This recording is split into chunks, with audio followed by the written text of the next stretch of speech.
Praise God.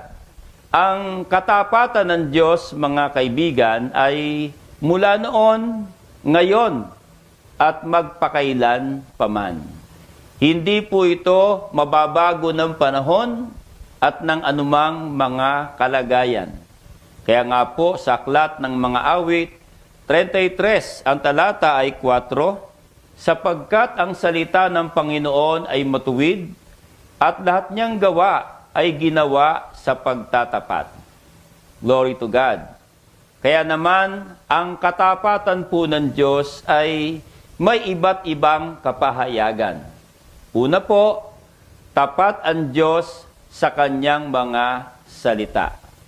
Ipinahayag po niya sa aklat ng Bilang 23 talatang 19, ang Diyos ay hindi tao na magsisinungaling, ni anak ng tao na magsisisi. Sinabi ba niya at hindi niya gagawin?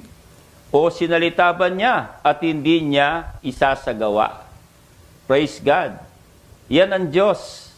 Katangian po ng Diyos na kanyang sinabi ay kanyang gagawin.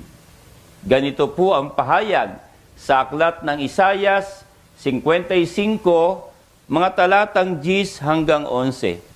Sapagkat kung paanong ang ulan ay lumalagpak at ang nyebe ay mula sa langit at hindi bumabalik doon, kundi dinidilig ang lupa at pinasisibulan at pinatutubuan ng halaman at nagbibigay ng binhi sa mga sik at ng pagkain sa mga ngain.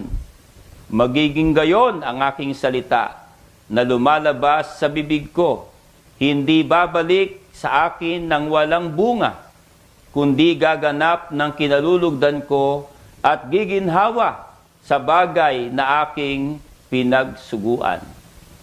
Purihin ang pangalan ng Panginoon.